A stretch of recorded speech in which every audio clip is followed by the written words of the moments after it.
अगर तुम्हारा मैसेज नहीं आया कैसे टेक्स्ट में नहीं एसएमएस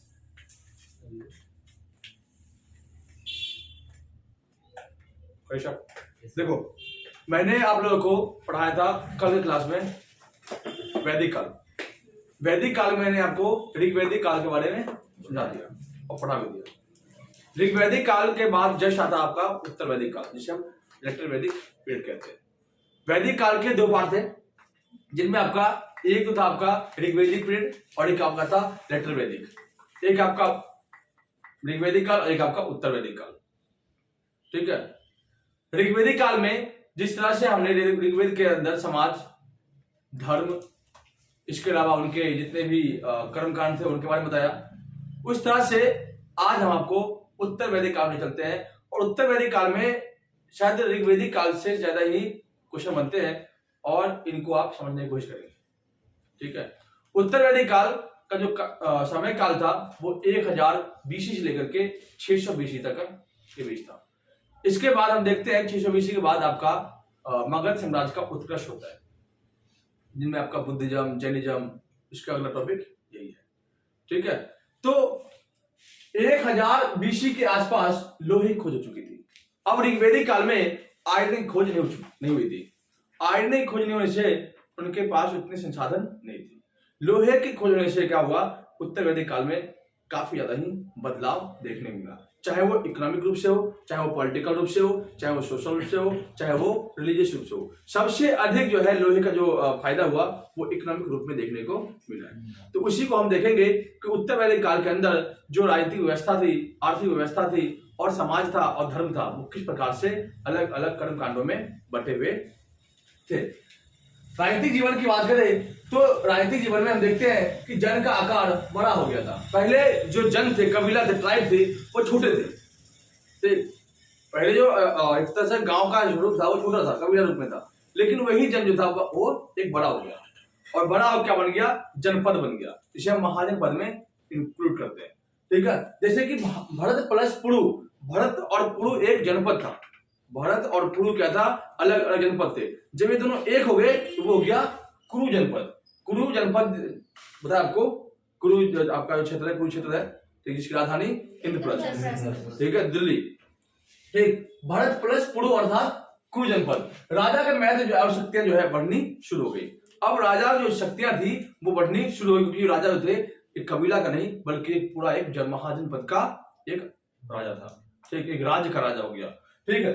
राजा का पद पहले जो था वो वंशानुगत नहीं था, पहले जो शक्तिशाली था वो राजा बनता था, लेकिन इसमें क्या हुआ, वंश के आधार पर जो है राजा बनना शुरू हो गया। जैसे महाभारत काल में देखा होगा आपने कि राजा का बेटा राजा हुआ, रामायण में देखा होगा राजा दशरथ का बेटा राम जो है राजा बना, उसका बेटा वो, तो मतलब वंश के आधार पर राजपाट चलना शुरू हो गया। राजा की शक्ति बढ़ने से सभा, समिति और विदत, जो ऋग्वैदिक काल में जो स्वरूप था, शासन व्यवस्था का स्वरूप था, वो था सभा, समिति और विदत। ये अलग अलग टाइप में बटे होते, जैसे हमारे यहाँ मुखिया पंचायत होता ना, वैसे उनका बटा होता। लेकिन जैसे ही राजा शक्तियां बढ़ी वैसे ही इनकी शक्तियां अपने आप कम होगी, क्योंकि मुखिया अपने आप कम हो जाते हैं। अभी जैसे सीएम है, सीएम की पावर ज्यादा है, मुखिया पावर कम है, सीएम से ऊपर पीएम है, पावर ज्यादा है।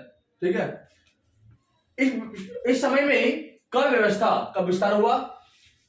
कर व्यवस्था क्या हुआ, विस्तार हुआ। हम देखते हैं पहले लोग इच्छा अनुसार से कर देते थे, अगर आपका मन है टैक्स दोगे और नहीं मन है तो आप टैक्स नहीं दोगे। लेकिन लेटर वैदिक पीरियड देखते हैं कि नियमित कर दिया कि आपको टैक्स देना ही पड़ेगा। आज टाइम में देखते हैं कि आपको टैक्स पे करना ही पड़ेगा, आप डायरेक्टली पे करो या इनडायरेक्टली पे करो, पे करना ही पड़ेगा। तो ऐसे ही लेटर वैदिक पीरियड में क्या हुआ, लोग स्वेच्छा से नहीं बल्कि नियमित रूप से टैक्स पे करते थे, अपनी मर्जी से नहीं बल्कि उस पर नियम बना दिया कि आपको टैक्स पे करना ही करना है। ठीक। सेना और न्याय अभी भी पूर्णतः स्थायी थे। इस टाइम में भी सेना और न्याय, जो मिलिट्री और उनका जो जज था, वो एक तरह से सीमित नहीं था, स्थिर नहीं था।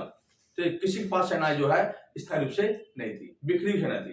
ठीक है। इसके बाद हम आते हैं समाज के बारे में, सामाजिक जीवन अर्थात सोशल लाइफ के बारे में। सोशल लाइफ की बात करें तो परिवार, ग्राम, विश्व और जन, इन चारों भाग में जो है समाज बटा हुआ था। परिवार, ग्राम, विश्व और जन, सब छोटी इकाई परिवार, फिर उसके बाद ग्राम, फिर उसके बाद विश्व और फिर आपका जन, अर्थात छोटे से बड़े आकार में। जैसे हमारे यहाँ पे है ग्राम, ब्लॉक, जिला, स्टेट और देश, है ना। उस टाइप में यहां पे था परिवार, ग्राम, विश्व और जन। ठीक है। अब जो वर्ण जो था, वर्ण व्यवस्था, जो वर्ण सिस्टम था, वो कर्म के आधार पर नहीं। पहले क्या था? कर्म। पहले क्या था कि अगर शूद्र है, अगर उसको पढ़ने लिखना आता है तो ब्राह्मण बन सकता था। ठीक। क्षत्रिय अगर उसे पढ़ना लिखना नहीं आता है और वो जाकर के किसी तीनों की सेवा करता है तो शूद्र चला जाएगा। उस जो ऋग्वेदिक काल था उसमें कर्म के आधार पे वर्ण को सिस्टम तय किया गया था। लेकिन इसमें क्या है? जन्म के आधार पर कर दिया, अर्थात ब्राह्मण का बेटा ब्राह्मण ही होगा, राजपूत का बेटा राजपूत ही होगा, शूद्र का बेटा शूद्र नहीं होगा, चाहे कितना ही पढ़ा लिखा क्यों ना हो, वो शूद्र तो शूद्र ही होगा। ठीक। इनमें क्या हुआ? कर्म कांड जो है बहुत ज्यादा ही बढ़ने शुरू हो गए, बहुत ज्यादा ही नियम जो है कठोर होने शुरू हो गए थे। देखो, ब्राह्मण, क्षत्रिय, वैश्य और शूद्र, ये 4 तरह के वर्ण व्यवस्था में समाज को डिवाइड कर रखा था। ठीक। अर्थात जन्म के आधार पर जो है वर्ण को रखा गया था, ना कि कर्म के आधार पर। मैंने बताया था आप लोगों को कि ऋग्वेदिक काल में जहां कर्म था, यहीं पर उत्तर वैदिक काल में आपका जन्म फिर आधारित हो गया। इसके बाद आते हैं गोत्र। गोत्र में हम देखते हैं गोधन को इकट्ठा किया गया, मतलब गाय से जो गाय को जो बेच गाय को खरीदते थे, उनसे दूध निकलता था और उनसे जो धन निकलते थे, उसे हम गोधन कहते हैं। ठीक। इसके बाद आश्रम व्यवस्था। सबसे प्रमुख विशेषता इसकी ये थी कि इसमें आश्रम व्यवस्था देखने को मिलता। आश्रम व्यवस्था मतलब बच्चों को जन्म लेने के बाद उन्हें आश्रम भेजते थे। आश्रम से आया, विवाह कर दिया, विवाह करने के बाद आया, कुछ टाइम बाद उन्होंने क्या किया, उनके बच्चे हो गए तो वो आगे शिक्षा देना शुरू कर दिया लोगों को। इसके बाद वो घर को बिल्कुल त्याग कर दिए। तो नियम था कि 0 से 25 वर्ष की अवस्था में व्यक्ति ब्रह्मचर्य का पालन करेगा, इसलिए उनको आश्रम भेजा देते। जैसे आपने देखा होगा रामायण में राम को आश्रम भेज दिए थे, 25 वर्ष के बाद वापस आए थे, फिर उनका विवाह हुआ था। इसके बाद गृहस्थ जीवन, मतलब 25 से 50 वर्ष तक वो गृहस्थ जीवन मतलब घर परिवार में अपना मन लगाएंगे। इसके बाद वानप्रस्थ, अर्थात ये लोग शिक्षा देंगे, पढ़ाई लिखाई भी कराएंगे लोगों को आगे। ठीक है। कब? 50 से 75 की उम्र में, 25 साल तक। और इसके बाद जो अंतिम समय आएगा वो होगा संन्यास। संन्यास लेकर के अपने आप को, शरीर को त्याग करेंगे, अर्थात अपने आप को आत्मा और परमात्मा को मिलाएंगे। ये आपके आश्रम व्यवस्था में नियम थे। कई बार इससे क्वेश्चन पूछे जाते हैं, तो ये आपको दिमाग में बिठाना है। ब्रह्मचर्य का पालन 0 से 25 वर्ष, गृहस्थ जीवन 25 से 50, ठीक, वानप्रस्थ जीवन 50 से 75 और संन्यास जीवन 70 से 100 तक मरने आते हैं। ठीक है। ये नियम आपका उत्तर वैदिक काल में, कितने कठोर नियम थे। इन्हीं नियमों के अनुसार समाज में सभी लोगों को जीना पड़ता था। गृहस्थ आश्रम को सबसे अच्छा आश्रम माना गया है, सबसे अच्छे जीवन माना गया है। तो घर परिवार में सबको अच्छा लगता है और उसे काफी अच्छा माना गया है। ठीक है। इसके बाद स्त्री की स्थिति में गिरावट होनी शुरू हो गई और अब इसी काल में, इस टाइम में ही महिलाओं की जो है स्थिति गिरनी शुरू हो गई। उन्होंने कहा कि जिस तरह से जुआ, शराब इंसानों को बर्बाद करता है, उस तरह से स्त्रियां भी लोगों को बर्बाद करते हैं। ठीक। उन्होंने तीसरे स्तर में, पहले स्तर में उन्होंने रखा जुआ, दूसरा रखा शराब और तीसरे में स्त्री रख दिया है। अर्थात स्त्री की स्थिति काफी ज्यादा ही गिर गई थी। यहाँ पे उन्होंने कहा, लिखा गया है कि स्त्रियां शराब और जुए की तरह ही एक वो पेशा है, इस कारण हम इंसान बर्बाद होते हैं। ठीक। अब महाभारत युद्ध क्यों हुआ? द्रौपदी के लिए हुआ था। रामायण युद्ध सीता को लेकर के हुआ ना, है तो लड़की तो युद्ध थोड़ी हुआ। इस टाइम में क्या हुआ, आपका लड़कियों की स्थिति बिल्कुल खराब हो चुकी थी। ठीक। इसी टाइम में पर्दा प्रथा की व्यवस्था आ गई, इसी टाइम में सती प्रथा की व्यवस्था आ गई। ठीक। वैसे तो हड़प्पा में ही हमने देखा सती प्रथा, लोथल में मिला है, युगल समाधान, लेकिन आप यहाँ पे देखोगे बड़े पैमाने पर लोगों को, महिलाओं को सती होना शुरू हो गया था। ठीक है। इसमें विवाह के जो नियम थे वो 2 तरह के विवाह थे। वैसे जो ऋग्वेदिक काल में बताया आपको 8 प्रकार के विवाह थे, जिनमें 4 विवाह को अच्छा माना गया और 4 विवाह को बेकार माना गया। ठीक। राक्षसी विवाह बताया था, पढ़ा होगा आपने, राक्षसी विवाह, ईश्वरी विवाह, ठीक, ब्रह्म और 3-4 8 तरह विवाह, जिनमें 4 विवाह को अच्छा माना जाता है और 4 विवाह को बेकार माना जाता है। ठीक। विवाह में देखते हैं अनुलोम और प्रतिलोम विवाह की बहुत अधिक वो थी, क्या मतलब प्रचलित थी। अनुलोम विवाह क्या होता है? अनुलोम विवाह होता क्या है? अनुलोम विवाह एक तरह से ऐसे विवाह होते हैं जिनमें अमीर घर का लड़का गरीब घर की लड़की शादी करता है और उससे जो बच्चा पैदा होता है उससे एक नई जाति का निर्माण होता है। ठीक। प्रतिलोम में उल्टा है, अमीर घर की लड़की गरीब घर के लड़के से विवाह करती है और उससे जो बच्चा पैदा होता है वो निम्न कुल का माना जाता है। प्रतिलोम विवाह में। ठीक है, तो अनुलोम विवाह क्या हुआ? उच्च वर्ग का लड़का, मतलब एक अमीर वर्ग का लड़का है, उन्होंने क्या गरीब लड़के से शादी करी, वो क्या हो गया? अमीर हो गया, एक नई जाति निर्माण हुआ। वही प्रतिलोम में गरीब अमीर लड़की और गरीब वर्ग का लड़का विवाह किया, जो बच्चा होगा वो निम्न कुल का ही होगा, क्योंकि पुरुष प्रधान समाज में बेटे का नामकरण पिता के ही अकॉर्डिंग देखी जाती है। ठीक है, तो अनुलोम और प्रतिलोम विवाह समझिए क्या होता है। ठीक, मेडिकल सिस्टम था। इसके बाद इकोनॉमिक लाइफ की बात करें, इकोनॉमिक लाइफ में आर्थिक जीवन की बात करें तो इस टाइम में लोहे की खोज हो चुकी थी। अब ऋग्वेदिक काल में लोहे की खोज नहीं होती, आर्य लोग आए थे, इनका मुख्य व्यवसाय पशु था, पशु पालना ही इनका मुख्य व्यवसाय था। गाय को पालते थे, गाय के चारा जमीन इकट्ठा करते थे और उन्हें गाय से दूध निकाल उनको बेचते थे, इनका मेन व्यवसाय था। लेकिन जैसे आयरन की खोज हुई तो जितनी नदियां थी, उन नदियों के आसपास जंगल थे, उन जंगलों को काट करके, अब लोहे के हथियार मजबूत होते हैं, काट करके उन जंगलों को साफ किया और खोद करके उनको यहाँ पे कृषि करनी शुरू कर दी। काफी ज्यादा ही एग्रीकल्चर होना शुरू हो गया। पहले क्या था? जीवन निर्वाह की कृषि थी। जीवन निर्वाह कृषि एक ऐसी कृषि होती है जिनमें उतना ही अनाज उगाया जाता है जितने की खपत हो सके। लेकिन यहाँ पे जो कृषि व्यवसाय कृषि था, अर्थात यहाँ कृषि में इतना अनाज होगा तो खुद खा भी लेगा और जो बच जाएगा उसे व्यापार में भी काम आ जाएगा, पैसा भी कमा लेगा। तो इस टाइम में चीजें बदल गई। जिस तरह से ऋग्वेदिक काल में लोगों का मुख्य व्यवसाय पशुपालन था, वही इसके अंदर कृषि जो है मुख्य व्यवसाय था। दूसरे नंबर व्यवसाय आपका पशुपालन और तीसरे नंबर पे उद्योग और चौथे नंबर पे व्यापार का विकास हुआ। ठीक, चार तरह के व्यवसाय थे इस टाइम में उत्तर वैदिक काल में। ऋग्वेदिक काल में जहां पे मेन आपका पशुपालन था, दूसरे नंबर पर कृषि था, तीसरे व्यापार था ही, उद्योग भी नहीं था। ठीक, तो मेन आपके इसमें चार व्यापार आ गए। पहला आपका कृषि, दूसरा आपका पशुपालन, तीसरा आपका उद्योग अर्थात इंडस्ट्री और चौथा आपका व्यापार, विदेशी व्यापार करना शुरू कर दिया। लेकिन इसका कोई प्रमाण नहीं मिला अधिकतर। ठीक है, और इसके अंतर्गत देखते हैं इस टाइम में सिक्के का ही प्रचलन नहीं था। जो कॉइन था, कॉइन नहीं चल पाया, वस्तु विनिमय, वस्तुओं का आदान प्रदान होता था। सिक्के का प्रचलन इस टाइम पे नहीं था। हो गया। इसके बाद जो नगर थे, जनपद था, वो नगर जनपद जो था, जो गांव थे वो नगर में बदल गए। अच्छा, अर्थात अच्छे सिटी में बदल गए। सिटी लाइफ अच्छा हो गया, लोगों का जीवन काफी अच्छा हो गया। पहले लोग कबीला में थे, कबीले टाइप में थे, फिर जनपद बन गया। अब जनपद में अलग अलग नगर बन गए, जहाँ पे राजधानियां बन गई, काफी ऐशो आराम लोग मिल गया, विदेशी लोग भी आए, उनसे संपर्क बने, उनकी संस्कृतियां मिली, उनके लोग जाने कि हमारे यहाँ देश में क्या है, तुम्हारे देश में क्या नहीं है। संपर्क बन के दोनों देश का आदान प्रदान हुआ। जो वहां पे था वो यहाँ पे आ गया, जो यहाँ था वो वहां चला गया। इससे क्या हुआ? नगर का जो है डेवलप होना शुरू हो गया।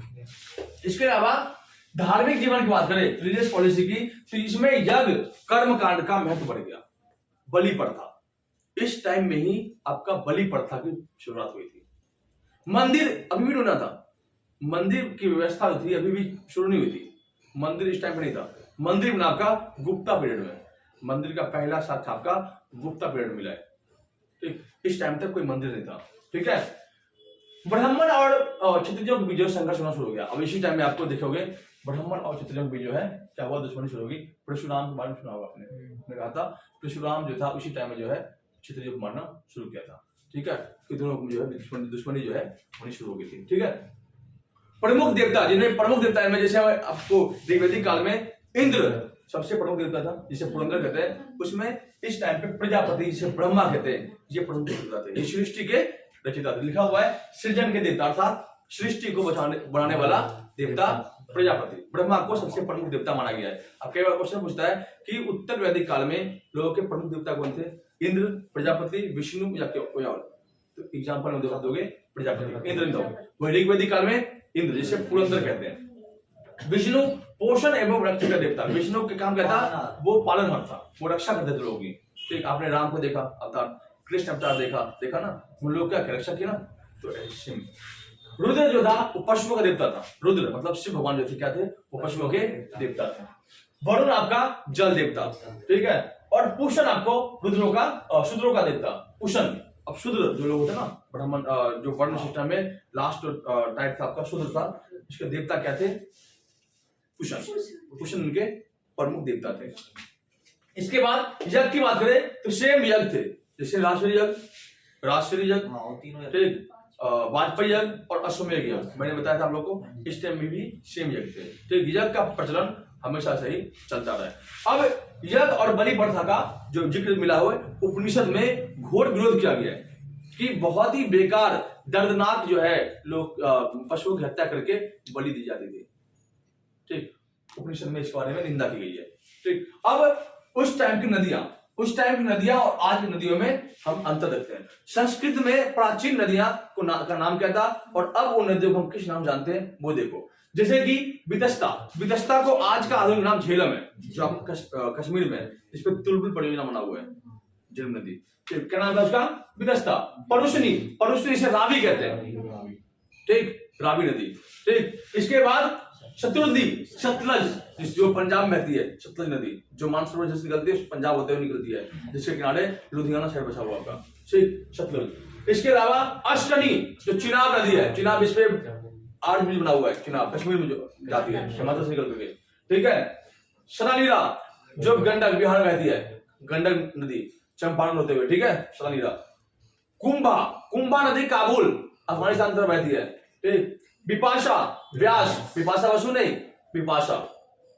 ठीक है, विपाशा व्यास सरस्वती जो लुप्त होगी गंगा नदी। ठीक है, ये आपके नदियों का नाम है। कई बार नदियों के क्वेश्चन आते हैं कि प्राचीन नाम क्या था। परुष्णी का रावी, सतलज, अश्कनी का चिनाब, सदानीरा, गंडक, कुंभा का काबुल, विपाशा का व्यास, सरस्वती का घग्गर। ठीक है, ये चीजें आपके लिए काफी ज्यादा ही महत्व रखता है और इससे जुड़े क्वेश्चन आपके इनमें देखने को मिलेगा। आप किसी भी एग्जाम की तैयारी करते हैं, चाहे आप स्टेट पीछे तैयारी करते हैं, तो इसके लिए आपके लिए बहुत ज्यादा इनफ है। इसके अलावा आपको कोई बुक पढ़ने की जरूरत नहीं पड़ेगी। आपका प्रीलिम्स जो है इससे आराम से निकल जाएगा और थोड़ा बहुत और पढ़ेंगे आपके मेंस भी आपके इससे निकल जाएंगे। चाहे आप यूपीएससी तैयारी करें, यूपीपीसीएल तैयारी करें या आप कोई भी क्वेश्चन तैयारी करें, उसमें आपकी जो है क्वेश्चन इसके अलावा छोटे से लेकर बड़े एग्जाम के लिए भी आपके लिए बहुत ज्यादा ही महत्वपूर्ण रहता है। ठीक है, वीडियो पसंद आया तो आप वीडियो को शेयर जरूर करें।